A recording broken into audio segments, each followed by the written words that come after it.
How did Galadriel defeat Sauron? In Tolkien's world, we know Galadriel as the most powerful elf in Middle-earth, the Lady of Lothlórien who resists the temptation of the One Ring and sends Frodo on his way with gifts of light. But the question of how she actually confronted Sauron has become tangled in film portrayals that show her facing him directly, casting him out of a fortress with radiant force. The strange part is that Tolkien's published writings never describe a solo duel between them. The book record says something more complicated happened across two different moments, decades apart, and the evidence leaves a gap between what Galadriel did and what audiences have come to assume. But why does the book leave this confrontation unwritten? That leaves the real mystery. If no book records a duel, what exactly happened at Dol Guldur, and what did Galadriel actually contribute? Galadriel was born in Valinor during the Years of the Trees, the age before the First Age, when the two trees of Valinor still lit the undying lands. She saw their light directly. That memory stayed with her across every subsequent age of Middle-earth. She departed Valinor with the rebellion of the Noldor, crossing the grinding ice of the Helcaraxe and arriving in Beleriand as a young elf of tremendous stature. In Beleriand she dwelt in Doriath, the hidden kingdom of Thingol and Melian. Melian was a Maya, one of the Ainur, and she had protected Doriath with an enchantment called Melian's Girdle, a barrier of shadow and bewilderment that kept Morgoth's servants from entering the realm.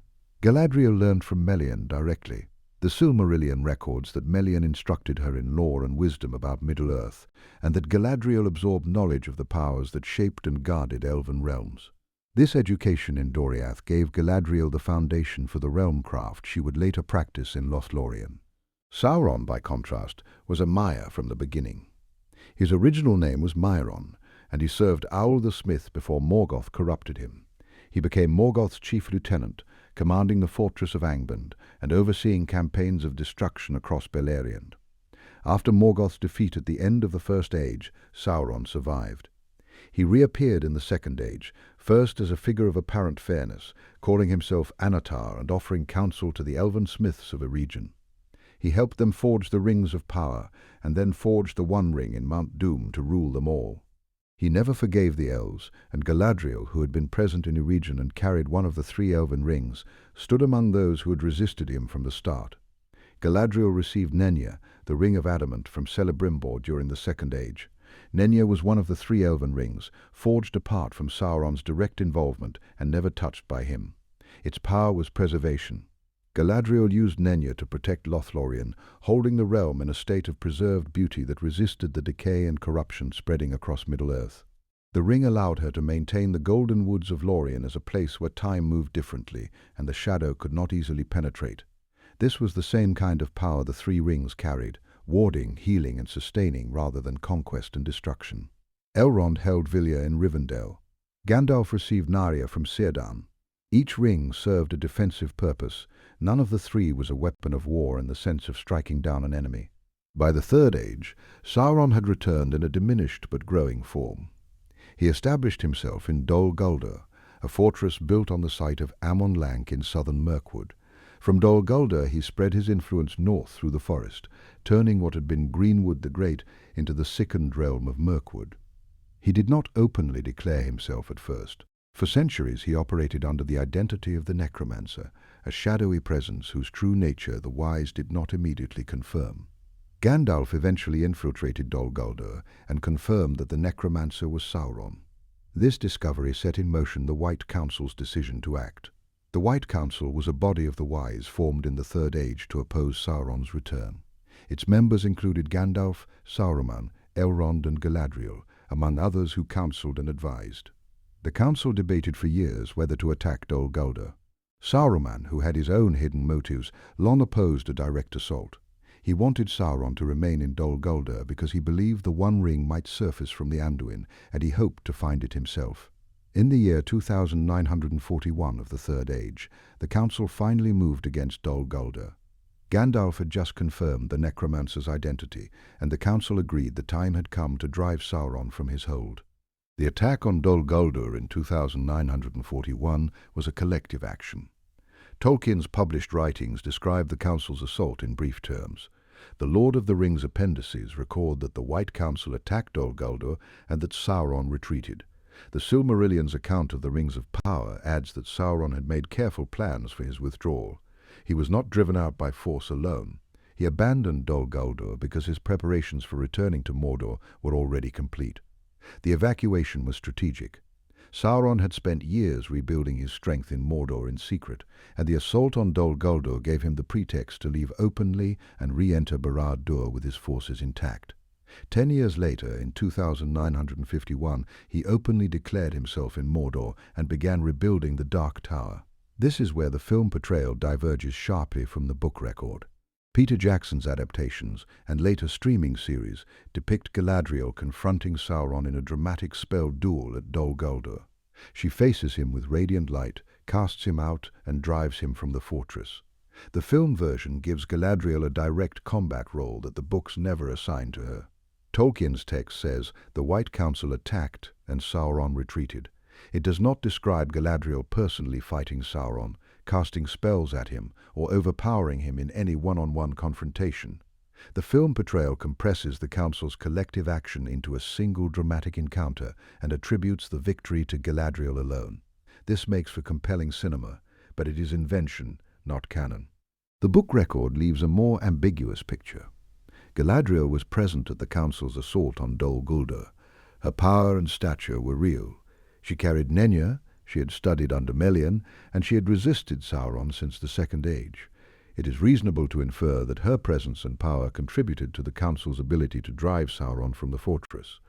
But Tolkien does not describe the mechanics of the assault, does not name who struck what blow, and does not credit any single member with the outcome. The text says the Council attacked and Sauron left, and it says Sauron's departure was part of his plan. The victory, such as it was partial and temporary. Sauron simply moved to where he wanted to be.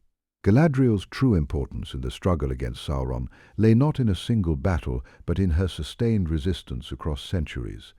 Lothlórien stood as a barrier against Sauron's influence throughout the Third Age. Nenya preserved the realm, and Galadriel's knowledge, shaped by her memory of Valinor and her instruction under Melian, made Lórien a place the shadow could not easily corrupt. Sauron feared Lothlórien. He sent forces against it repeatedly. During the War of the Ring, armies from Dol Guldur attacked Lothlórien 3 times. The appendices of the Lord of the Rings record these assaults. Each time, the defenders of Lórien repelled the attacks. The realm held because of Galadriel's power, the preservation Nenya provided, and the strength of the Galadrim who defended its borders. The first attack came shortly after the Fellowship passed through Lothlórien. A force from Dol Guldur crossed the Anduin and assaulted the borders of Lórien. The elves repelled them. A second attack followed, and a third. Each assault failed to breach the realm. Tolkien writes that the power of Galadriel and the strength of Nenya made Lórien too costly to take. The attacks were not light raids. They were serious military assaults by Sauron's forces, aimed at destroying the last great elven stronghold east of the Misty Mountains. They failed because Galadriel's realmcraft, the same defensive art she had learned from Melian and Doriath, held the border. After the destruction of the One Ring, when Sauron fell and his power collapsed, Galadriel's role shifted from defense to active cleansing. The appendices record that Celeborn led a host of elves from Lórien across the Anduin and assaulted Dol Guldur directly. They took the fortress and razed it. Galadriel came and cast down its walls, laying bare its pits. The forest of Mirkwood was then cleansed. The northern part of the forest was cleared of Sauron's influence, and the southern part, where Dol Guldur had stood, was cleaned. This was the final destruction of Dol Guldur, and it happened only after Sauron's fall, after the ring was destroyed, after his power was broken.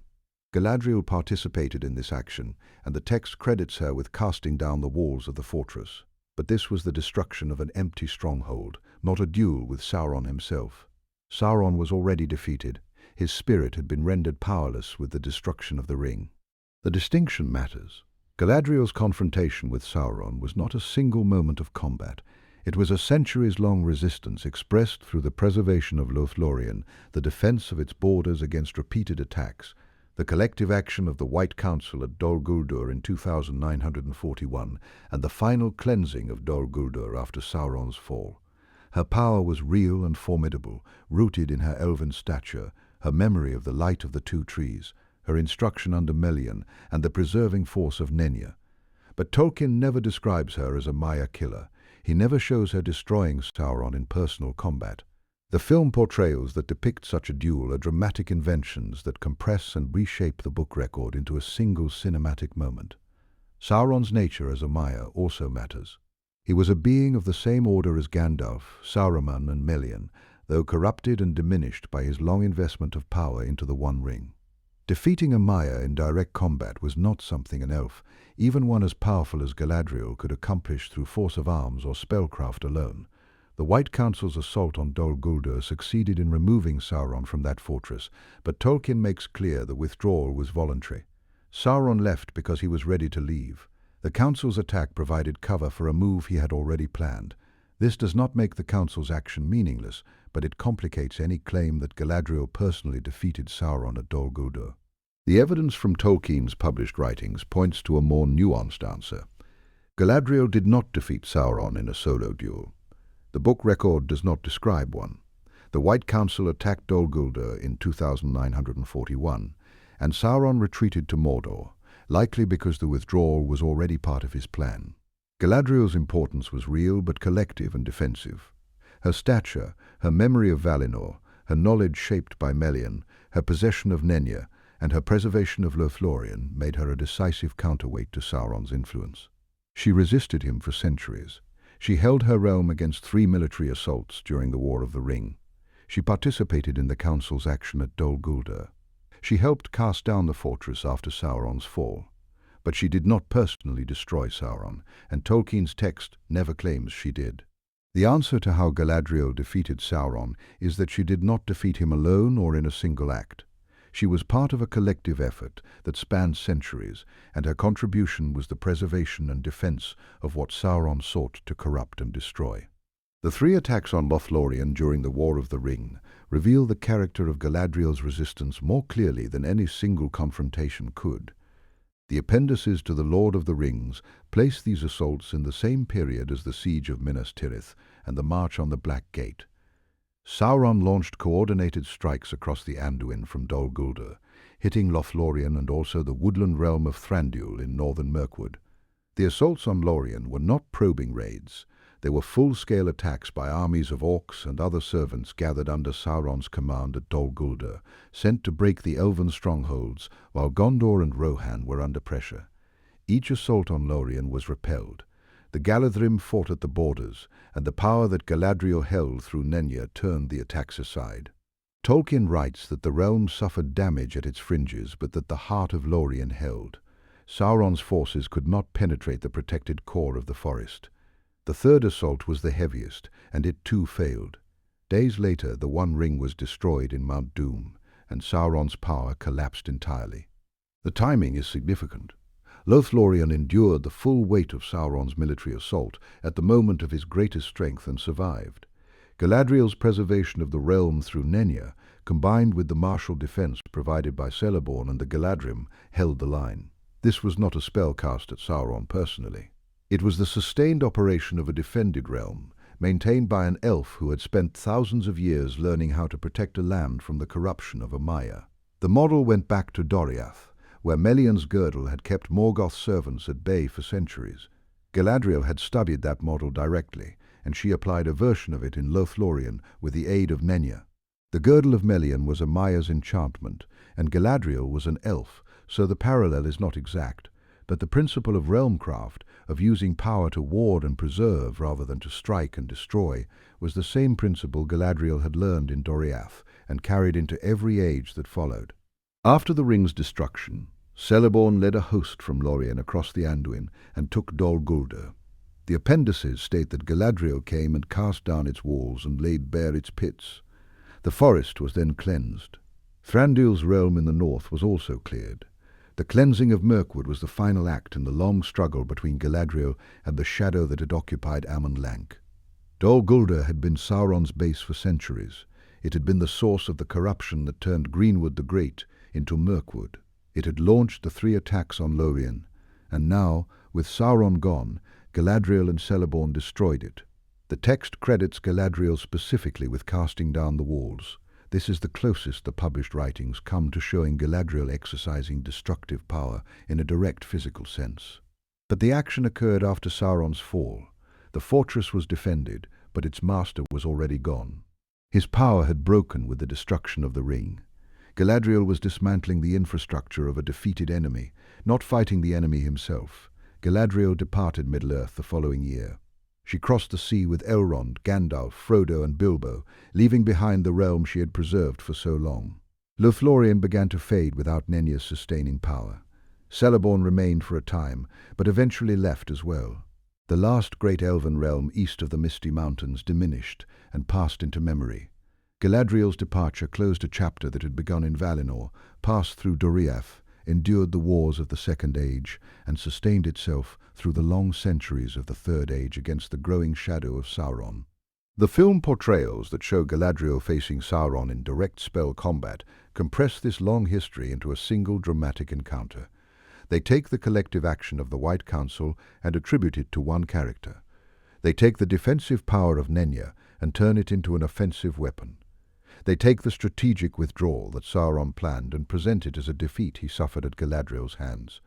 These choices serve the needs of cinema, where a single confrontation between named characters carries more dramatic weight than a council meeting or a strategic retreat. But they reshape the book record in ways that obscure what Tolkien actually wrote. Tolkien's Galadriel was a figure of preservation, memory and resistance. She carried the light of Valinor in her recollection, the lore of Melian in her craft, and the power of Nenya in her ring. She held Lothlórien against Sauron for the entire Third Age. She stood with the White Council when it moved against Dol Guldur. She defended her realm against 3 assaults during the War of the Ring. She helped destroy Dol Guldur after Sauron fell. But she did not defeat Sauron in a solo duel, because Tolkien never wrote one. The book record describes a collective effort, a strategic enemy withdrawal, and a long defensive stand. Galadriel's role in that effort was decisive, but it was the role of a warden and a preserver, not a warrior who struck down a Maya in single combat. The answer to the question is that Galadriel did not defeat Sauron alone. She resisted him, contained him, and outlasted him, alongside the White Council, alongside Celeborn and the Galadrim, and alongside the chain of events that led to the destruction of the One Ring. Her victory was real, but it was collective, defensive, and earned across centuries rather than won in a single moment of confrontation.